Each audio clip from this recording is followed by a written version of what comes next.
Okay? Dunganon, Cebu members, and also in Bohol. Magandang hapon po sa inyong lahat. Sana po, nasa mabuting kalagayan po kayo dyan.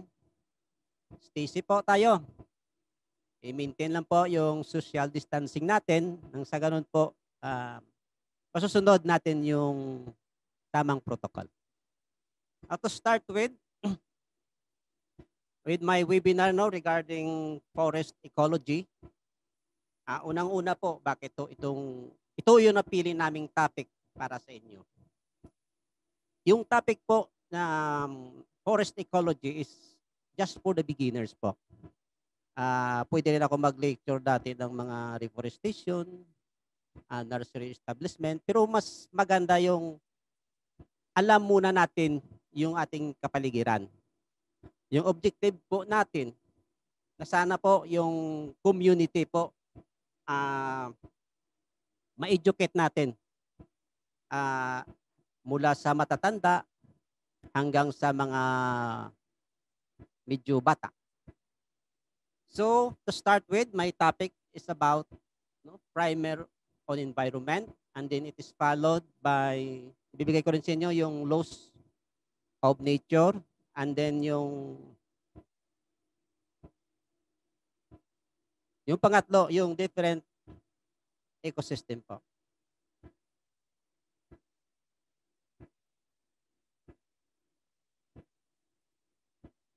So, unang-una po, alamin po muna natin anong ibig sabihin ng environment.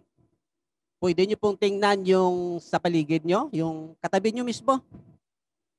O saan kayo nakaupo, lumingon kayo, tingnan yung sa tagiliran nyo, sa kanan or sa kaliwa. Sila ho yung immediate na environment nyo ngayon. Diba? Lahat na sa paligid nyo, yun ang immediate na environment nyo. Okay? Next.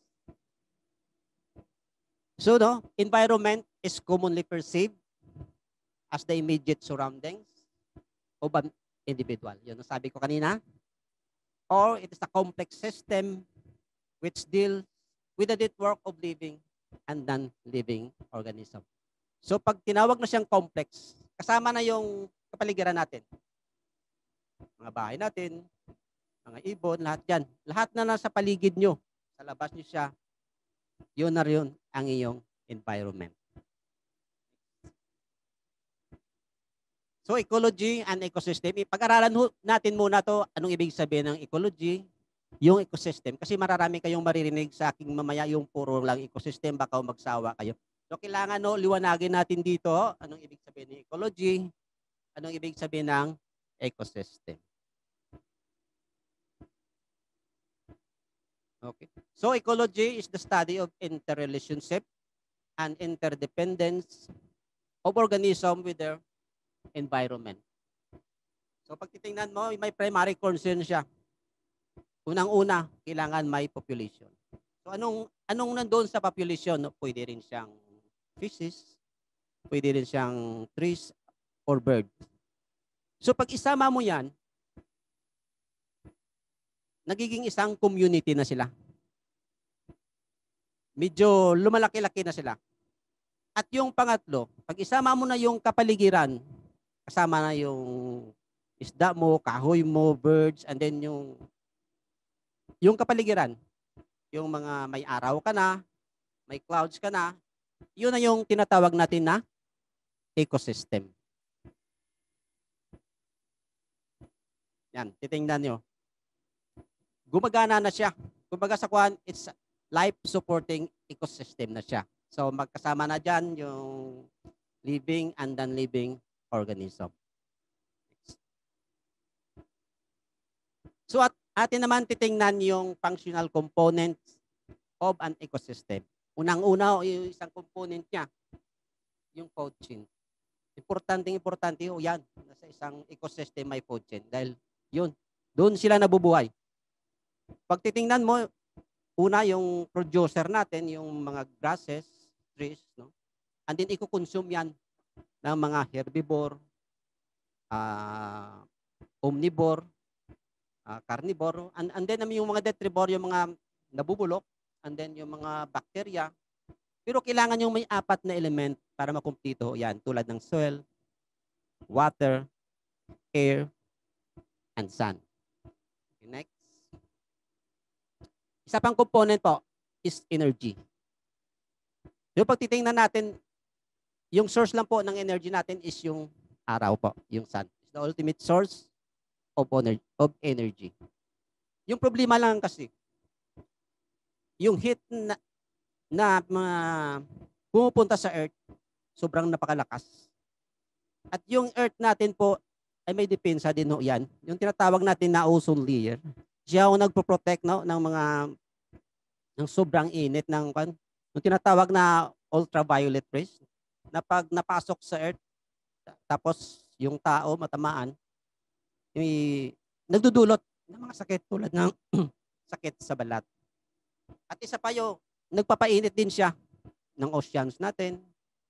Yung energy ng sun, kinukuha din yun ng mga plants, ina-absorb siya ng soil. At isa pang maraming contributors po ng global warming, nang umiinit yung mundo natin is, titingnan nyo dyan yung CO2, yung carbon dioxide, yung mga binubuga ng tambutso ng mga sasakyan natin. O isa pa yung methane. Yung methane galing yan sa mga decomposing body tulad ng mga waste, animal waste, no? Yung mga malalaking bakahan, something like that. Kinukuha ng bacteria yon. Kinakain ng bacteria yun, and then ang bacteria mag-i-emit ng methane gas. At pag umakyat ho yan, binubutas niya yung ozone layer natin. Yung dito sa kabila, yung mga hydrofluorocarbon, igaling naman yun sa mga lumang style ng refrigerator natin. Kaso pinifis out na ngayon. Yung mga perfume natin, yun ho ang kalaban ng ozone layer natin. Binubutas ho yan yung ozone layer natin. Sa ganun ho, pumapasok yung mga ultraviolet rays. At nagdudulot din po ng global warming at the same time, iiba yung climate natin. Yung tinatawag natin climate change. Next. So isa pa yung importante na makita sa ecosystem is yung diversity. Dahil hindi pwede yung isang ecosystem, yung sabi ko kanina na pwedeng tanim lang. Kailangan complex. Marami sila. Nagiging isang community, and then nagiging isang ecosystem, at nagiging functional siya. Next. Isa pa yung evolution. Okay, evolution. So it is a natural process of change in response to physical changes of an aging planet. Now, the long-term evolution of ecosystem was shaped by external forces such as geological and climatic changes. Di ba yung evolution, parati ang pinagtatalunan dati. No? Tulad ng mga, yung naniniwala sa evolution, yung theory ni Charles Darwin, at saka yung religion. Maghalos magkasalungat yan. Kasi noon yung si Charles Darwin na nag-study sa Galapagos Island, doon niya yun nakuha, yung theory niya, na yung tao ay galing sa single cell organism or sa monkey. Dahil yung sabi naman ni Charles Darwin, no, na hindi naman sinabing tahasan na tayo'y nanggaling sa unggoy. Sinabi lang naman niya na yung man, no, is a co-descendant with other mammals. Next is yung number 5. Yung ecosystem development or ecological succession.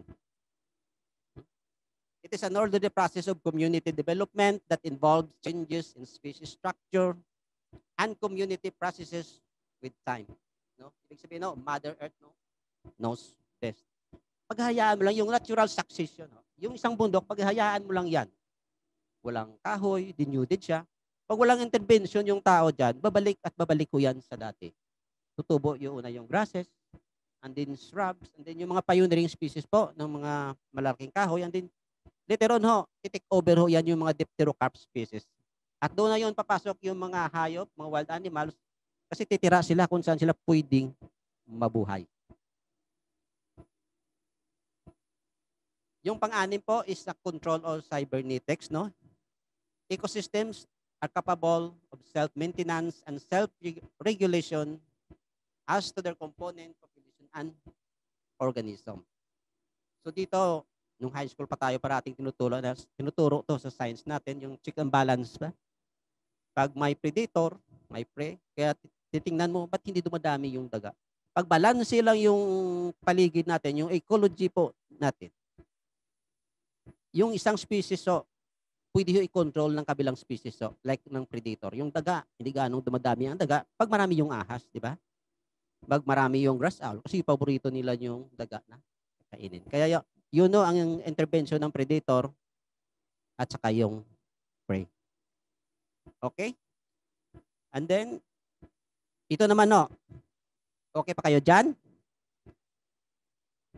Medyo mag-relax kayo ng konti kasi isang oras at kalahati o tayo mag-uusap po dito.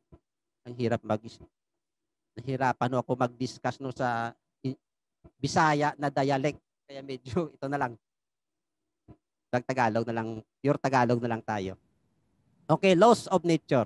Merong 5 balaod yung nature natin po. Okay. So itong law, no, not positive law, kasi yung positive law gawa ng tao yan, but it is a natural law. So dito, kanina sinabi ko ng ecology, is a Greek words, no? Eco means oikos, or good housekeeping, and then logos means study. So ibig sabihin, yung ecology is a study of good housekeeping. Okay? Yung unang laws ng nature po. Yes, ma'am. Number 1 po is nature's knows best. Yung kanina sinasabi ko, mother's knows best, no? Parang gatas, ano ba yan? Kasi yung mga nanay, nature, kaya tanawag nire-refer nila yung earth as a mother. Nature knows best because alam na alam ho ng nature natin na gumaling sa sarili niya. Basta lang ho kasi tayong tao lang naman yung halos no, gumagawa ng intervention. Kaya yung healing process ng ating earth is mabagal. So nature, no, if left alone, no, is always more or less balanced, no? Even if there are disturbances, it will manage to bring back the balance, no? Kaya sabi ko sa inyo, kahit building, iwanan mo yan. 5 taon, 10 taon, tutubong-tutubo yan yung mga kakaho. Diyan tulad ng mga Ficus family. Magiging masukal yan balang araw. Okay, next. Yung pangalawa na laws po is everything must go somewhere. So when you release anything into the environment, it will soon settle somewhere.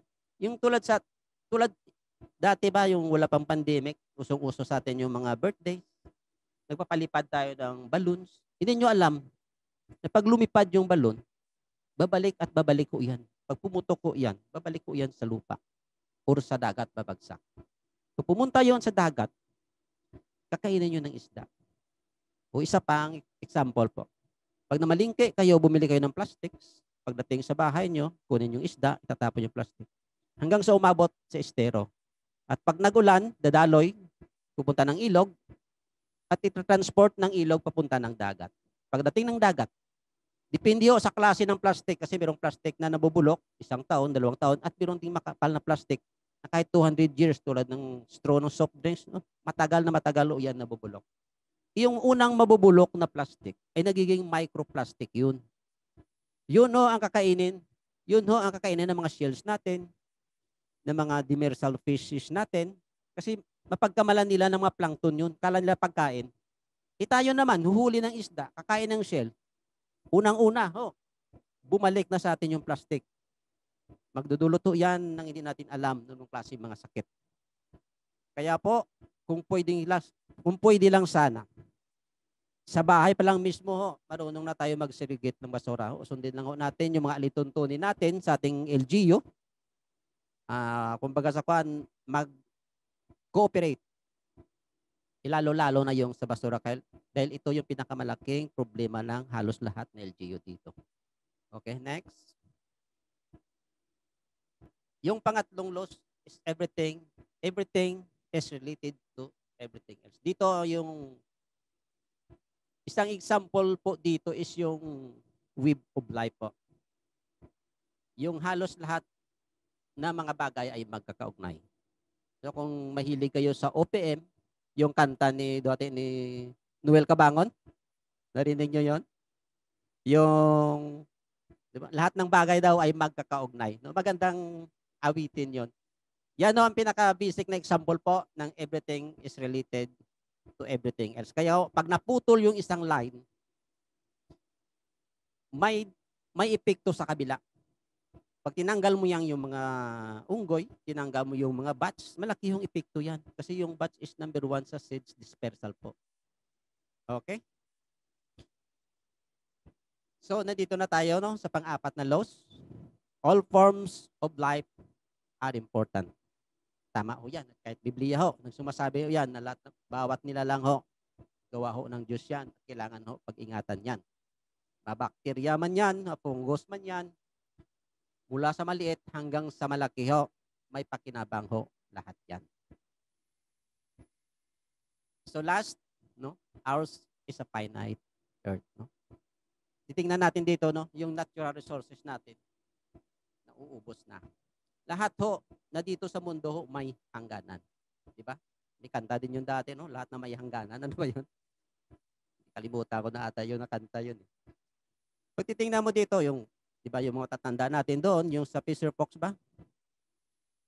Yung sinasabi ng mga matatanda dati, sige lang, kuha lang tayo na kuha ng isda. Kahit sa illegal na proseso, nag-dynamite, illegal fishing, basta makuha lang yung isda. Kasi hindi na uubos daw yung isda sa dagat. Kaya ngayon ho, yung generation na sumunod, ay yun ang nagkakaproblema po. Kaya marami tayong mga strategies ho, na mabalik yung fish stock natin, na ma-improve lang kahit kunti po. Tulad din yun sa mining.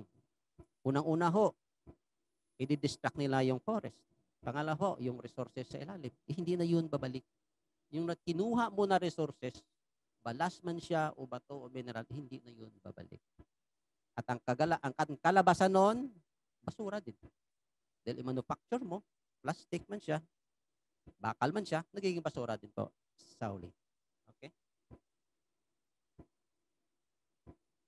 So, sabi nila, all great natural cycles no keep our natural world fresh, clean, and healthy for plants, animals, and human existence. Ano yung mga cycle na yan? Yung mga cycle, malalaking cycle, tulad mga glacier cycle. Kasi yung mundo, alam niyo yung, di ba alam niyo yung pag gumanti yung kalikasan, bigyan ka ng baha. Lilinisin niya yung ilog. Yung isang baha lang na malaki, lahat illegal structure yun sa pan. Tanggal lahat. Yung government natin, ang hirap na mag-relocate nun. Pero pag nature yung may gawa, isang iglap lang, tulad ng Yolanda. Isang iglap lang ho, marami yung mawawala. Okay? Next topic po tayo. Okay pa ba kayo dyan? Okay, thumbs up. Okay, pag okay? Okay pa? Okay. So, okay, nagkaintindihan tayo? Sabihin nyo lang pag medyo malabo o mahina yung discussion ko, mabagal o sobrang bilis, idandahanin natin.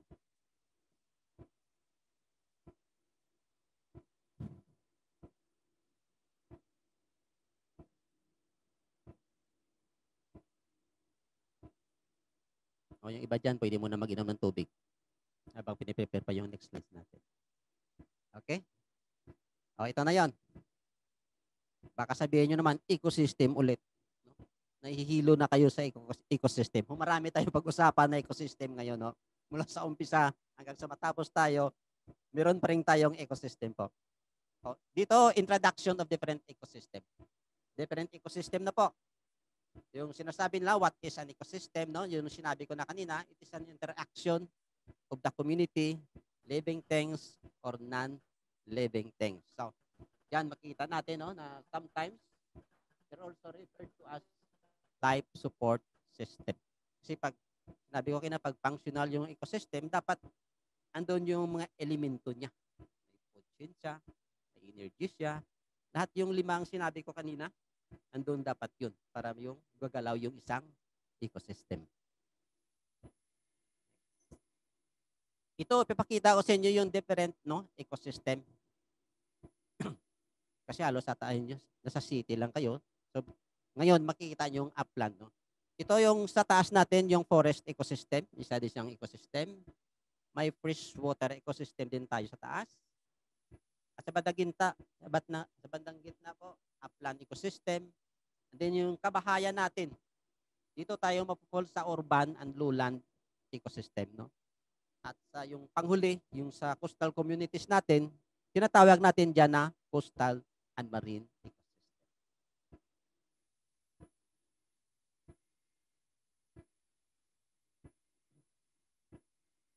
So forest ecosystem types, no, in the Philippines, no, ilalahad ko sa inyo yung anong uri, anong types ng forest ng makikita po dito sa Pilipinas. Unang-una dito sa ibaba, mangrove, so yan, isang ecosystem din siya.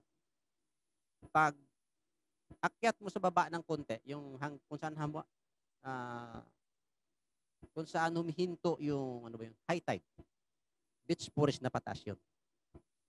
At yung sa beach forest, diyan na yung kasama na yung community natin diyan, yung sa lalo ng coastal communities natin, diyan na sila nakatira. May mga puno diyan natutubo diyan. Ang next na type of forest is Mulabi forest. Dito sa mga sakahan natin, kapatagan, diyan nakalagay sa Mulabi forest. Pag umakyat ka, nasa elevation ka na ng mga 1,000 above sea level, Dipterocarp forest na siya. Dito na yung malalaking puno. Dito na yung halos maraming illegal. Kasi tulad ng mga lawaan, mga Dipterocarp species, pitong, tanggilian, dyan na. Andyan malalaking puno. Marami na yung nakatira doon ng mga wildlife, no? Halos maganda na yung ecosystem dyan. Halos kumpleto na ho dyan. At pag akyat mo ulit, no, akyat ka pa sa mga 1,002 elevation, no? Susunod yung pine forest na tawag nila.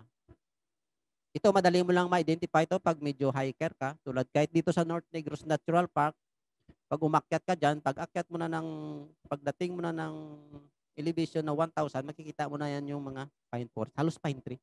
Simple lang ma-identify kasi halos dyan pine tree. Pag pine tree naman, ang problema dyan, kasi iba naman yung species ang doon na makikita mo. Kung anong wildlife na kayang mabuhay doon, doon lang siya titira. At pag umakyat ka na sa mga 2,000 to 3,000 ESL, yun yung tinatawag nila na mossy forest. Maliliit na yung kahoy, yung puno doon, pero binabalot naman yun ng moss, no? Parang lumot. Lumot din sa Bisaya. Yung parang lumot yun. Na pag piniga mo, tubig yung laman niya. Malambot siya. So, ibang klase naman yung mga species na makatribe doon. Okay, next. So, ito pinapakita dito yung special arrangement of Philippine forest po. Yung sa baba, pag galing tayo sa sea, no? Okay. Unang-una, maakyat tayo mula baba. Titingnan natin mangroves, and then sunod, beech forest, and then Mulabi forest, yung kapatagan natin. Pag umakyat ka pa, Dipterocarp forest na. Ang sunod is yung pine forest, and yung panghuli is yung mossy forest. Yan ho. Pag na-picture out nyo, yan ho ang arrangement ng ating mga forest types in the Philippines. So, umpisa tayo sa taas. Pababa naman ho tayo. Titingnan natin anong ibig sabihin. Ano ho yung laman ng mossy forest po. So, ito siya, stunted growth, yung forest structure trees niya. And usually, no, it is covered with mosses po, yung mga lumot. Binabalot ho yan ng mga lumot. Yan, titingnan nyo yan. Yan. Nasa mataas na elevation no yan, maginaw na maginaw ho yan. Yung parang nag-wild yung aircon dyan pag dyan ka natutulog. Okay, next. Okay, bababa tayo ng konti. Masasalubong naman natin yung pine forest, no? Kung titingnan mo, halos pure sa, no? Homogeneous, no? Ang mababa yung diversity niya kasi kunting species lang makatribe sa pine. And then yung range of elevation niya is 1,500 to 2,000 meter above sea level. Yan example niya. So dito na sa medium na tayo, no? Dipterocarp forest, no? Ito na yung pinaka masukal na bundok din, masukal din siya. Halos malalaking puno diyan, multi-layered. Mataas yung diversity dito. Halos yung mamuhay dito at maka-adapt dito. Yung mga wartitig natin, mga spotted deer, yung sari-sari yung ibon nandiyan na yan. Halos maganda na ho yan dyan yung ecosystem niya. Okay, next, yung Mulabi Forest. It is mostly found in limestone ridges. Yung sabi ko nila, yung sa Kapatagan. Pero pag tumunta ka, depende kasi sa topography ng area. Pag medyo sipalay ka, something coastal, pag akyat mo lang ng konti, bundok na, yan, makonsider mo ng Mulabi Forest yung sa taas niya. Pero pag dito ka sa lowland, yung mga plateau na area, yung Kapatagan natin. Pangalawa,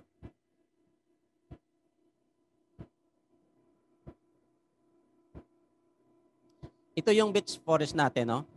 Dito maraming recreational. Pag titingnan mo, dati marami. Pwede kayo magkuha ng project dito, beach forest. Kasi meron din project kami dati dito, yung ini-improve namin yung beach forest species dyan. Kasi maraming species na tutubo dyan, mga talisay, niyog, kamunsil, ang dami ho dyan.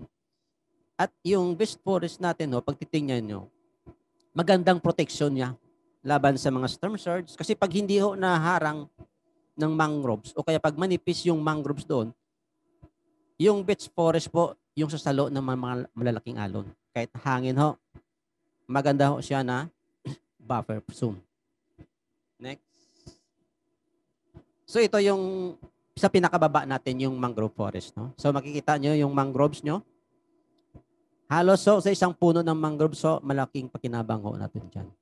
Nagiging habitat siya ng sari-saring isda, ibon, at kahit gamot ho, marami hong mga medicinal properties yung ibang klase po ng mga mangroves dito sa Pilipinas po.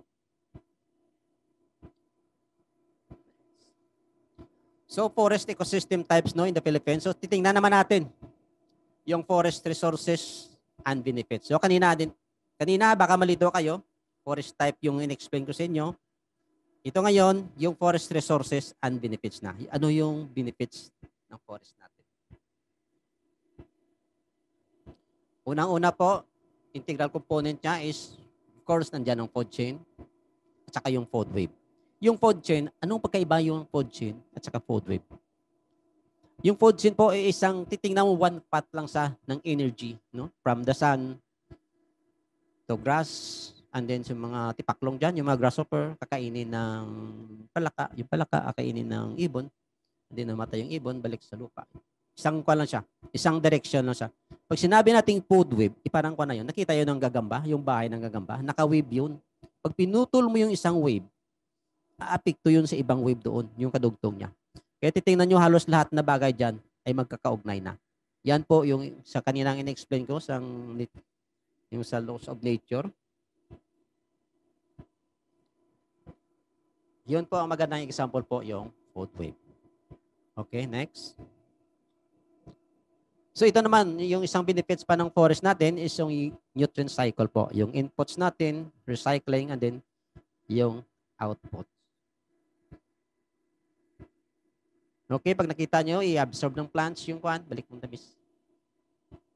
I-absorb ng plants yung energy, i-emit niya yung oxygen, at the same time, ipapasok niya yung carbon dioxide. At aakyat yung tubig sa pamagitan ng osmosis. Kaya nga, nalilito tayo, ba't yung tanim, kayang-kaya umaakyat ng tubig sa pamagitan po ng osmosis yan. Ito yung cycle niya. Okay, next. Ito naman po, titingnan natin yung water cycle. Kasi yung tubig, sir, dito hindi naman dumadagdag or bumabawas. Umiikot lang ho yan. Yung hydraulic cycle ng tubig natin, i-condense niya, i-precipitate, i-absorb ng plants, pupunta ng river, yung evaporation, pupunta ng ocean, malaking evaporation, and then kahit yung tanim, evapotranspiration, nag-release din ng evaporation. Next. Itong mangrove habitat, sabi ko na, meron kasi mga species na kayang mabuhay sa sari-saring habitat yun. Halimbawa, itong mangroves, kumbaga sa kwan yung species lang na kayang mabuhay dito ay siya lang yung makasurvive. Kaya yung hindi kaya mamuhay dito, parang sa atin din. Pag hindi natin kaya mamuhay sa isang lugar, lilipat tayo. Kung saan tayo nabubuhay, doon tayo. Di ba? Okay. So ito naman yung ecological, no? Unang-una ho, nagpe-prevent sa ng flooding or soil erosion. Alam mo natin kasi yung pag makapal yung bundok natin, parang sponge ho yan. Pag pumatak yung ulan, i-absorb ho yan ng plants through roots, no? And then yung soil. Saka lang siya dadaloy pag nasaturate niya na yung soils dyan. Diyon, pupunta na ng ilog. Kaya pag yung isang bundok, walang kahoy, pag bagsak po ng ulan, ng tubig, dadaloy diretso yun. Diretso yun sa ilog. Kaya nga dito sa urban, kasi halos dito nakasimento, wala nang kapasidad, wala nang capacity yung soil na mag-absorb ng tubig. Kaya diretso na sa kanal, sa imburnal, ang volume ng tubig times 2, times 3. Baha yung resulta.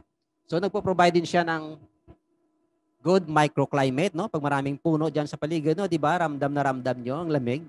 Gustong-gusto niyo magpalamig sa puno, pero ayaw niyo magtanim ng puno, 'di ba? Okay, joke lang. Okay.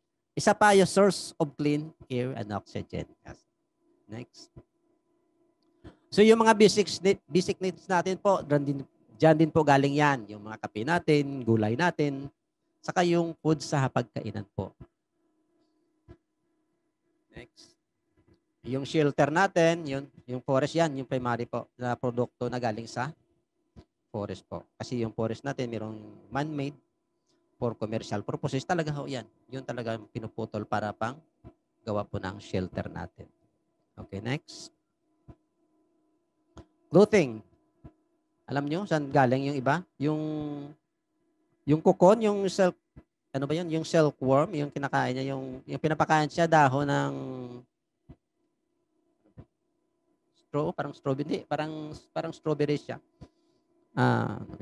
Sorry. No. Andyan sa may JICA, marami yan dyan yung produce nila silkworm. Yung silkworm, yung dahon na yan ng sorry, hindi ko nakuha eh. Yun ang pinifeed sa worm. And then ang worm magagawa ng web na parang capsule. And then yun ang pinoprocess, ginagawang tila. Maganda ho yan. And then isa pa yung rami, yung parang ano ba yun? Parang isang shrubs na source din po ng mga textile natin. Okay, next.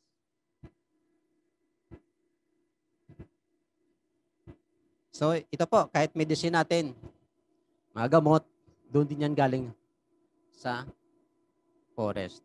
Ito may example.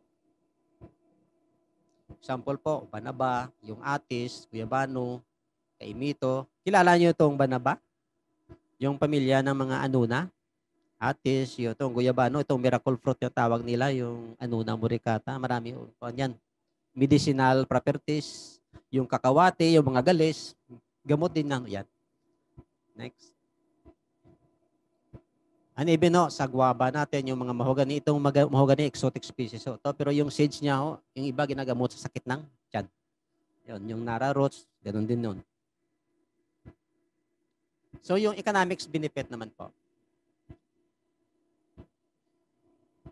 Ito, kung titingnan mo yung kahoy from roots to flower and fruits, no?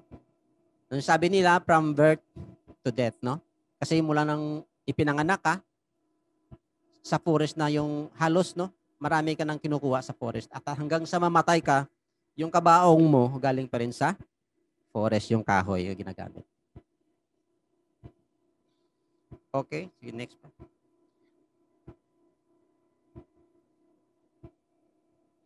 So, the forest ecosystem. So, ito titingnan natin, no? Ito naman, baka malito na kayo. Forest ecosystem. Ecosystem pa rin yung pinaka dulo niya. So, no, there are ecosystems now where abundance in flora. Ito na, pag sinabi mong forest lang, it is a community of trees. So, kahoy, puno lang yon. Pero pag idugtong mo yung ecosystem, kasali na lahat dyan. Yung mga hayop, lahat na community na nandyan na nabubuhay, nagiging forest ecosystem na isa na silang functional forest ecosystem. So, titingnan natin yung status of Philippine biodiversity dito yung sa Philippines. Yung iba siguro sa inyo nalilito, ba't anong ibig sabihin ng biodiversity? Of course, pag titingnan mo, i-dissect natin, bio, no, means life, and then diversity, yung kaninang sinabi ko, yung ibang-iba, iba't ibang species po. At saka yung pinaka-simpleng ano ba yun? Example ng biodiversity, no, para malaman nyo, no, according to kay Perio, nung dati nag-lecture siya, no, yung example niya is yung eroplano, di ba? Yung eroplano gawa yun ng rivets. So lilipad yung eroplano, natanggal yung isang rivets. At sunod, no, pagbalik niya, natanggal ulit ang iba. Hanggang sa almost 20% yung natanggal, lumilipad pa rin. At later on, 50% na yung rivets siyang natanggal, pero yung lipad ng eroplano, medyo iba na. At hanggang sa 80% na yung natanggal ng mga rivets, later on, mag-disintegrate na sa area yung eroplano. Yun, ang pinakasimple na pagtingin natin sa biodiversity. Kaya sabi natin, pag kinuha natin yung isang species, okay lang, marami pa naman yan. Hindi, kailangan siya ng ibang species din. Okay? So, titingnan natin, itong mga frogs natin, yung amphibians natin, meron tayong 105 species, no? At 82 species, no, are found, no, only in the Philippines. So, titingnan natin yung mga reptiles.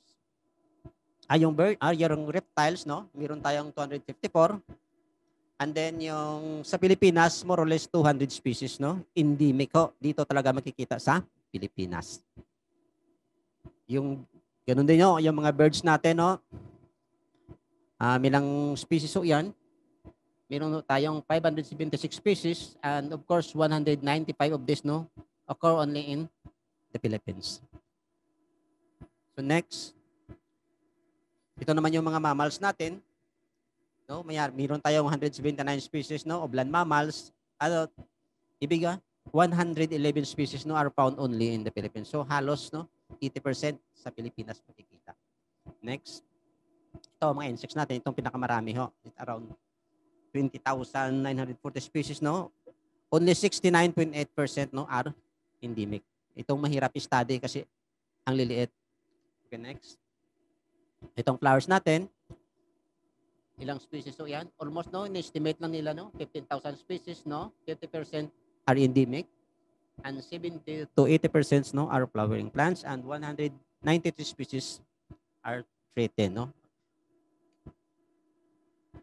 So, some notable flora and fauna species in the Philippines. So, nakita nyo dyan yung mga ano ba yan? Anong tawag sa inyo doon? Yung mga bats, yung malalaking bats, no? Sa amin, kabog yung tawag dito, eh. Doon sa Bisaya, no, kabog din.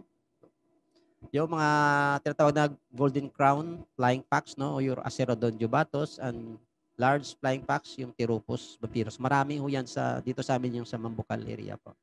At saka yung pinakamalaking flower po, yung Rafflesia speciosa na sa Sibalom Antique, nakita. Latest na discover to, dito rin po sa atin. So ito mga distribution po, pasensya na kayo sa Negros yung sample namin kasi wala akong data dyan sa Cebu, lalong-lalo na sa Bohol. So pinakita ko lang yung mga hotspot dito sa Negros saan makikita itong mga endemic species natin. So ito, why is Philippine biodiversity so rich? So, ito sa research ng mga scientists po, nakikita na dito lang yung Philippines po isa sa mga mega diversities na countries po. So nakita nyo dyan, yung nakapula, Philippines, so yan. At mayroon mga biodiversity hotspot countries po. Maliban sa Pilipinas. Yung halos nakapula yan, hotspot yan. Paano naging hotspot yan? Kasi yung nagde-declare yan yung IUCN, yung International Union Convention of Natural Resources, and then yung CITES, yung Convention on International Treaty in Endangered Species po. Sila nag-determine ng mga hotspot countries po. Next.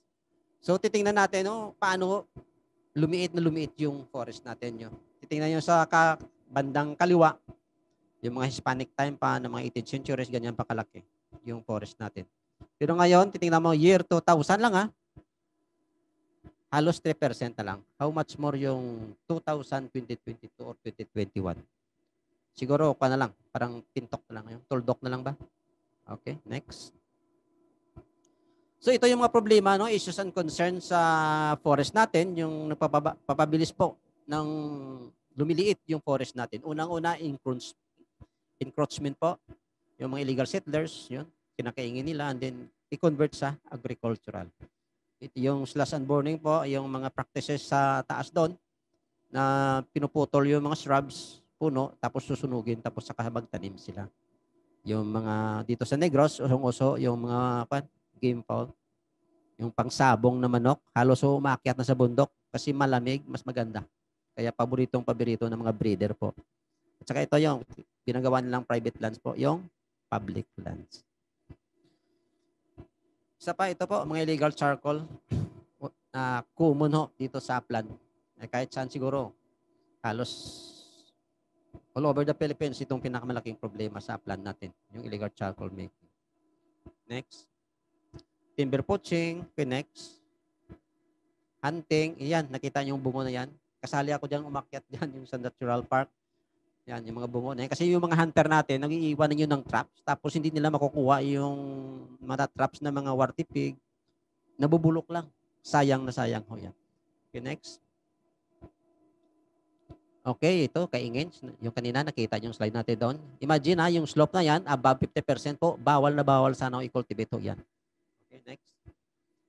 Ito yung watershed ecosystem. Yung una, forest ecosystem. Ito, watershed ecosystem. Yung watershed ecosystem po, ito yung tinatawag natin na sige. Okay. Ang land area po na drain ng tubig po, yung tubig ulan, dinidrain niya into iniipon niya sa ilog ang din ibababa. Pag tiningnan mo yan, may ridge so yan, kung saan yung naka-ridge. Yung pinaka-tutok po yan, pinaka-tuktok, doon po nanggagaling yung tubig na dadaloy sa pinaka-sentro na ilog. Next. Yan, no? Okay, yung topographic divide, yung sinasabi ko kanina, yung mga boundaries nila. Sige, next. So, meron tayong 125 proclaimed forest reserve, no, in the Philippines. So, andyan, ang dami dyan. Nasa Cebu ata, isa lang. Next. Okay. So, what are the ecological and protective function of watershed? Of course, ito maintain hydraulic process, supply, irrigation, and potable water. Yung mga basiwan natin, yung mga yung water district natin, dyan kumukuha ng tubig po. Ecotourism and outdoor recreation. Of course, no, nagre-recharge po ng aquifero. Itong aquifer yung pinaka-importante po. Kasi ito yung umaharang ng salt water na mag-intrude po sa land area na kinukuha natin ng fresh water. Kasi pag pinupush niya, pag walang fresh water na magpupush ng salt water, papasok yung salt water sa inland. So, nagre-regulate siya ng flows, no? And minimize overflows of channel rivers. Next. So, ito yung mga major river basin, no? In the Philippines, no? Sige, next. Yung Cebu dyan, balik konti. May isa lang tayo dyan, yung sa Cebu. Take note, yung sa Central.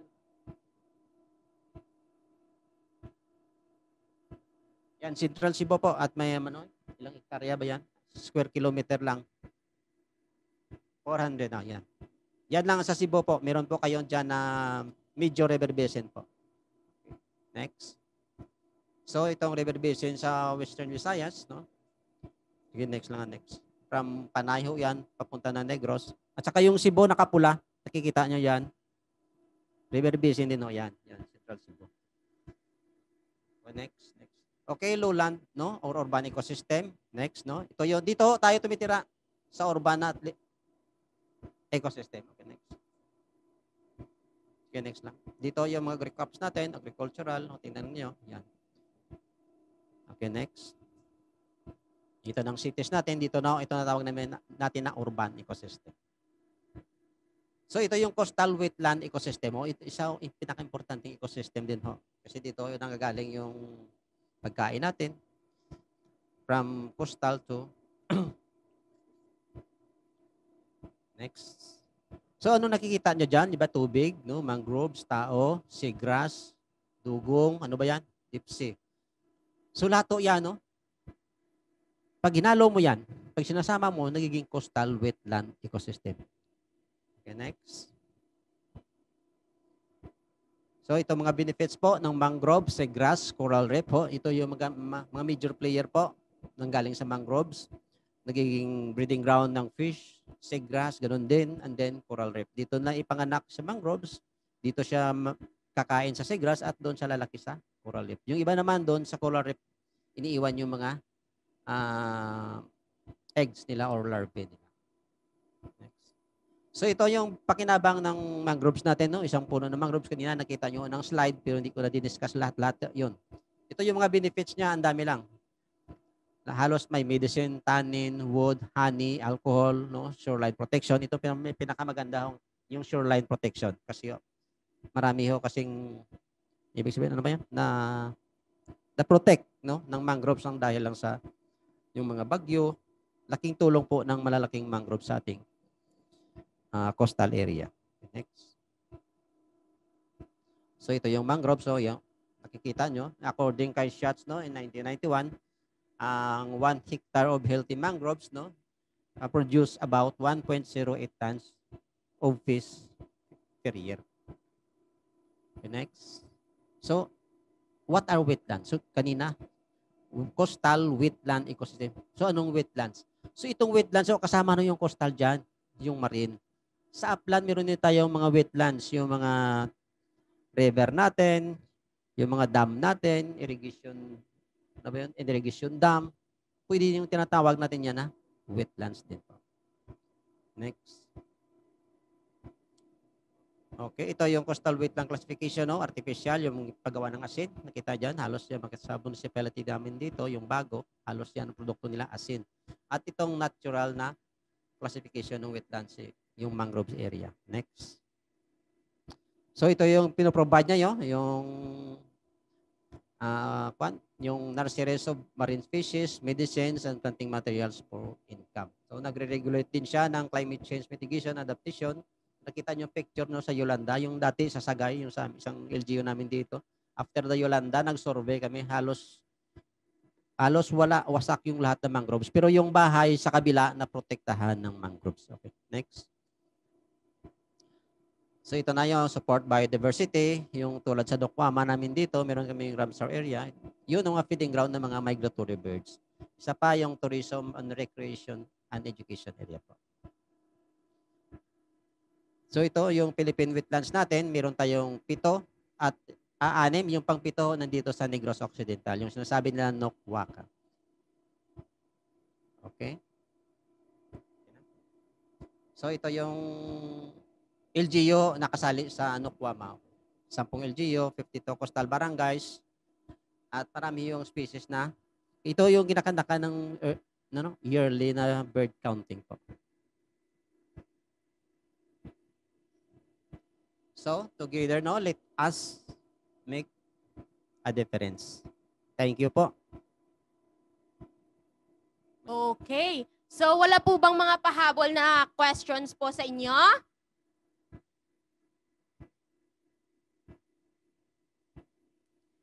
Sige po. So, ngayon, para sa ating closing remarks, narito po ang ating Operation Supervisor ng Division 3, si Sir Rocky Caceres. Hello, sir. Good afternoon. Good afternoon. Okay. So, once again, good afternoon to each and everyone. I would like to thank our CSD head, Ms. Nicole Baroy, and CSD staff in preparing this environmental webinar. Sa mga members na nag-attend ng webinar na ito, maraming salamat sa inyong oras na ibinigay sa activity na ito. Your active participation has made of this webinar a successful event. I know our speaker delivered the objective of this webinar, and the output of this webinar will definitely inform and feed into the process underway preparing for the year 2021, and in particular, throughout the next year. Kaya mga nanay, ang lahat na natutunan natin sa webinar na ito dapat ma-apply natin sa ating aktwal na pamumuhay para maproteksyonan ang ating mga kapaligiran, ang health, at hindi lang yan, pati na ang ating mga pamilya at mga darating pa na mga henerasyon. Maraming salamat po.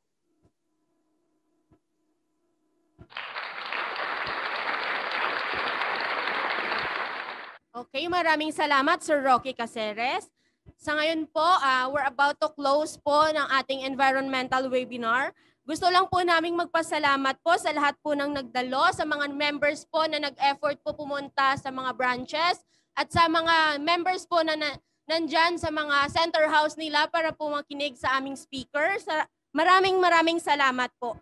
At sa mga staff po ng ating Project Dongganon from Cebu and Bohol po, salamat po sa pag-assist sa ating mga miyembro po.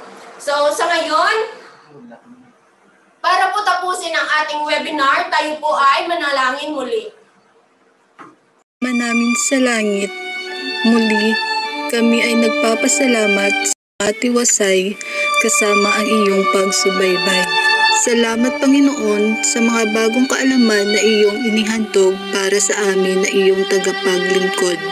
Salamat at iyong binuksan ng aming mga puso at kaisipan sa pagpapaintindi sa amin ng halaga ng inang kalikasan. Ama, hiling namin na kami ay bigyan mo ng lakas nang ang lahat ng iyong gusto ay aming maisagawa. Gawin mo kaming mga tagapangalaga. Tulungan mo kaming ibalik ang dating ganda ng kapaligiran at maging payapa sa inalay mong tahanan. Hawakan mo ang aming mga kamay, O Diyos, at naway maisabuhay namin ang lahat ng aming natutunan.